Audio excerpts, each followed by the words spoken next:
Биз жогоруда белгилеген муундардын конфликт теорияларынын тагыраак айтканда дагы бир өкүлү бул француз социологу Мандель.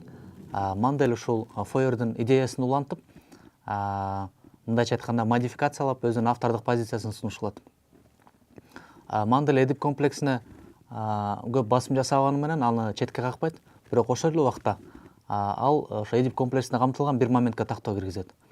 Бул балдар өздөрүнүн аталарынын ордун ээлөөгө умтулуу бар деп белгилегени менен бул муундардын кризиси келип чыккан убакта, ал муундардын кризиси деген жаңы термин киргизет. Бул жерде балдар толугу менен өзүнүн аталарынын мындайча айтканда маданий мурасын четке кагат дагы.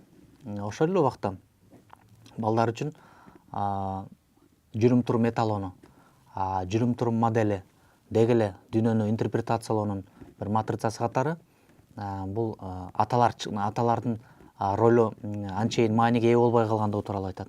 Анын ордуна тескерисинче эненин архетиби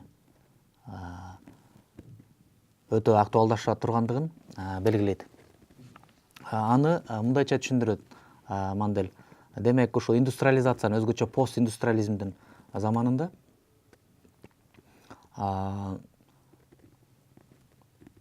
алдыңкы орунга техника каражаттары, жаңы технологиялар, өзгөчө маалыматтык технологиялар, ушул илимдин жетишкендиктеринин негизинде келип чыккан жаңы мурда болуп көрбөгөндөй абсолют түрдөгү жаңы техникалык каражаттар бул ошо коомдогу мындай технократияны жаратат дейт. Ал эми технократия бул техникалык күч кубат адамдын түпкү аң сезиминде атанын эмес, эненин архетиби менен байланыштырылат дейт. Мына ошондуктан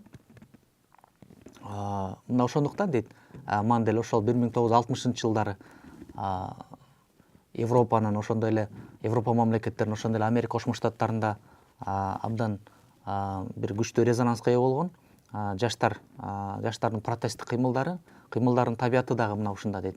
Жаштар демек улуу муунга, тагыраак айтканда социалдык аталарга каршы эмес, жаштар технократиялык түзүмгө каршы чыгышкан деген пикирди айткан Мандель.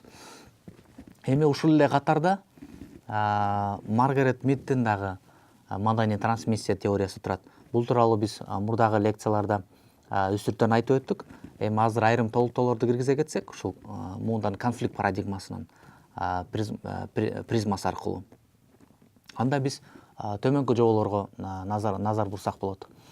Демек, Маргарет Мидтин теориясына ылайык, деги эле ушул адамзаттын тарыхында 3 маданият тиби болгондугу тууралуу белгиленет. Ушул 3 маданият тибине ылайык, ушул маданиятты өткөрүп берүүнүн 3 механизми орун ала тургандыгы айтылат. Алар биз буга чейин белгилегендей постфигуративдик, кофигуративдик жана префигуративдик маданият. Жана ушул 3 маданияттын тибине ылайык келип чыккан 3 өткөрүп берүү механизми, жаса трансмиссия механизми. Ал трансмиссия механизмдерин дагы ушул эле маданияттардын аталышындай эле атап атат Маргарет Мид. Башкача айтканда бул постфигуративдик механизм, кофигуративдик механизм жана префигуративдик механизм. Бул жерден биз буга чейинки айтылган пикирлерибизге толуктоо иретинде төмөнкүлөрдү айтсак болот. Демек, бул окумуштуу ушул маданияттын тигил же бул өткөрүп берүү механизми кандай коомдордо орун ала тургандыгын белгилегендиги биздин кызыгууну жаратат. Маселен, Мид айткандай, постфигуративдик маданий трансмиссия негизинен патерналисттик карым-катнаштар мүнөзү үстөмдүк кылган, башкача айтканда салттуу коомдо ошондой эле патриархалдык карым-катнаш тутуму абдан кеңири жайылган коомдук түзүлүштө биз ушул постфигуративдик маданий трансмиссия механизмин ачык айкын баамдасак болот дейт. Бул эмнени түшүндүрөт? Демек, мындай коомдордо негизинен жаш муун улуу муундан толугу менен ошо маданий матрицаны өткөрүп алат дагы, андан ары мындайча айтканда аталардын жолун улайт. Мындай коомдордо өзгөрүү абдан жай жүрөт. мындай коомдордо муундардын ортосундагы ири конфликттердин келип чыгышына эч кандай өлгө жок деп белгилейт Маргарет Мид. Ал эми кофигуративдик жана префигуративдик маданий трансмиссия орун алган коомдордо муундардын ортосундагы конфликт ачык айкын байкалышы мүмкүн дейт. Себеби мындай коомдор, эгерде биз баягы социологияда белгилүү болгон классификацияга таяна турган болсок, мисалы индустрияга чейинки индустриалдык жана постиндустриалдык коомдор тууралуу кеп кыла турган болсок, анда ушул Маргарет Мидтин жана биз жогоруда атаган кийинки эки механизми ушул индустриалдык жана постиндустриалдык доорго туура келет. Мындай доорлордо социалдашуу мүнөздү өзгөрөт экен. Жаш муундар үчүн улуу муун абсолюттук түрдөгү бир авторитетке ээ болбой калышы мүмкүн экен. Себеби улуу муундун социалдык тажрыйбасы, жашоо практикалары, жаңы келип чыккан процесстерге деги эле жаңы келип чыккан, жаңы түзүлгөн коомдогу жагдайларда өзүнүн мындай эвристикалык, өзүнүн мындай эмпирикалык, мындайча айтканда баалуулугун жоготот экен. Ошондуктан жаштар жаңы тажрыйбаны башка жактан издей баштайт экен. Өздөрүнүн тең туштарынын тобунан, башка социалдашуу агенттеринен, башка социалдашуу ситуацияларынан. Демек ошентип бул өз кезегинде жаш муун менен улуу муундун ортосундагы ажырымды чоңойтушу мүмкүн. Ошол бул өз кезегинде ар кандай конфликттик көрүнүштөргө алып келиши мүмкүн дейт. Мына биз жогорудагы белгилеп өткөн теорияларды жалпылап ушу жаштар социологиясында төмөндөгүндөй муундардын классификациясын сунуштасак болот. Демек, албетте бул жерден дароо эле белгилегенибиз керек. Муундардын классификациясы бул абдан дагы деле болсо мындай ачык маселе, орчундуу маселе жаштар социологиясында. Ар кандай авторлор өзүнүн көз карашын сунуштап атат бул жерге. Бирок эгер биз ушул автордук көз караштарды синтездеп, кандайдыр бир интеграциялык мүнөзгө ээ болгон классификацияны азыр белгилей турган болсок, анда ал төмөндөгүдөй. Демек, муундардын кандай түрлөрү бар? Биринчи бул демографиялык муун деп атап жүрөбүз. Демографиялык муун түшүнүгү эмнени билдирет? Демографиялык муун түшүнүгүнүн алкагында биз мына жогоруда сөз кылып аткан муун бул биринчи кезекте курактык когорта. Башкача айтканда, белгилүү бир убакыттык интервалда төрөлгөн жана ошол убакыттык интервалда орун алган социалдык топтун мүчөлөрү катары чыккан адамдардын тобу бул демографиялык муун деп атап койсок болот. Биз демографиялык муундун узактык параметрлери тууралуу, мындайча айтканда тырмакчанын алдында узундугу тууралуу биз жогоруда белгиледик. Бул 25-30 жыл деп белгиленип жүрөт демографиялык адабияттарда. Андан кийинки муундун түрү бул антропологиялык муун. Муну ошондой эле генеалогиялык муун түшүнүгү деп дагы атап жүрүшөт. Бул түшүнүккө ылайык муун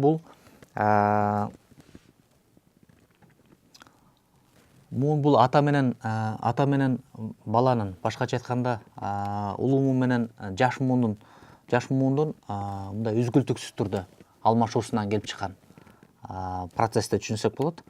Ошондой эле муну дагы жөнөкөйлөтүп айта турган болсок, бул укумдан тукумга өтүүчү муун. Демек, улуу муун эволюциялык жол менен өзүнүн маданий мурасын жаш муунга өткөрүп бере турган процесс. Мына ушул алкакта антропологиялык муун түшүнүгү келип чыгат. Жогоруда белгиленген антропологиялык муун менен катар эле дагы бир муундун түрү тууралуу кеп кылсак, бул тарыхый муун. Ошондой эле муну хронологиялык муун, символикалык муун деп да атап жүрүшөт. Бул тарыхый муунду мүнөздөп турган нерсе эмне?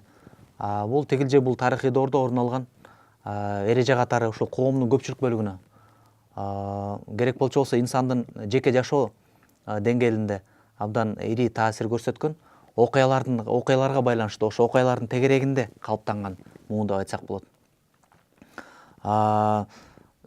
Демек, коомдо белгилүү бир тарыхый мезгилде келип чыккан, орун алган ири таасирдүү окуялардын күбөсү катары ошол окуялар орун алган мезгилде өскөн муунду биз мына тарыхый муун же болбосо хронологиялык муун, ошондой эле символикалык муун деп атасак болот экен. Мынакей биз жогоруда муундардын айрым классификациясына токтолдук. Ушул классификациянын негизинде муундардын кадамы түшүнүгү да келип чыккан. Бул эмнени түшүндүрөт? Муундардын кадамы аркылуу биз тигил же бул коомдо канча муун параллелдүү бир моментте жашап жатканын аныктап алсак болот экен. Буга карата дагы ар кандай методологиялык көз караштар айтылып келет. Мисалы бир окумуштуулар бул ата эне менен балдардын орточо жашынын, орточо курактардын ортосундагы айырманы ушу муундардын кадамы катары, ошондой эле биз жогоруда белгиледик, бул муундардын узундугу катары кабыл алсак болот дейт. Ошол эле убакта муундардын окумуштуулардын дагы бир экинчи тобу бар. Алар айтып атат, муундардын узундугун же болбосо муун кадамын кантип аныктасак болот? Демек, анын үчүн биринчи кезекте кыздардын алгачкы баласын же болбосо тун уулун, тун баласын төрөй турган мезгилди алышыбыз керек. Андан кийин ошол коомдогу жашоонун орточо узактыгын алышыбыз керек. Жашоонун орточо узактыгын ошол кыздардын алгачкы баласын төрөгөн мезгилге, жашка дагыраак айтканда бөлгөндө ушул муундардын кадамы келип чыгат экен. Ушул методологиялык моментти дагы такташ үчүн биз Кыргызстандын мисалын алсак. Маселен, бизде жашоонун орточо узактыгы бул 70 жаш экен. Ал эми кыздарыбыз болсо алгачкы баласын 23 жашында төрөйт экен. Демек, ушул 70-тү 23-кө бөлсөк, биз орто эсеп менен 3 деген көрсөткүчтү алат экенбиз. Демек, биздин коомдо параллелдүү бир тарыхый моментте 3 муун жашап жатат десек болот. Албетте, орточо жашоо узактыгы алда канча жогору болгон мамлекеттер да бар. Маселен, Жапонияда мисалы жакын арада 90 жашка жеткиребиз деген мамлекеттик амбициялуу максаттарды коюп атышат.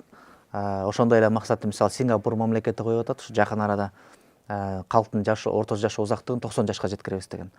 Демек, мындай коомдордо албетте параллелдүү жашап аткан муундардын саны көбөйөт автоматтык түрдө. Бул өз кезегинде муундардын ортосундагы карым-катнаш маселесиндеги динамиканы күчөтөт.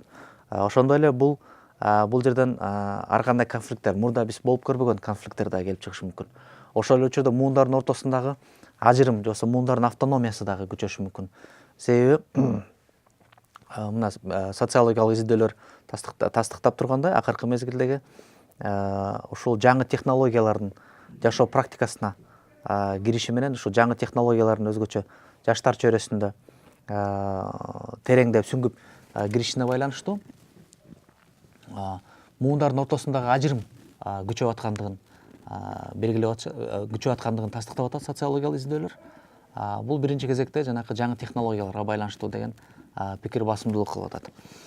Мына ушун менен катар эле биз заманбап дагы бир теория тууралуу эки ооз сөз айта кетсек болот. Бул тагыраак айтканда ошол 90-чы жылдардан баштап бул теория иштелип чыгып атат. Ушул теориянын дагы бир катар тарапкерлери да пайда болду. Бул теориянын авторлору катары америкалык социологдор Уильям Штраус жана Нил Хоуффту белгилесек болот. Булар сунуштаган классификация азыркы учурда социологдор арасында да популярдуулукка ээ болуп атат.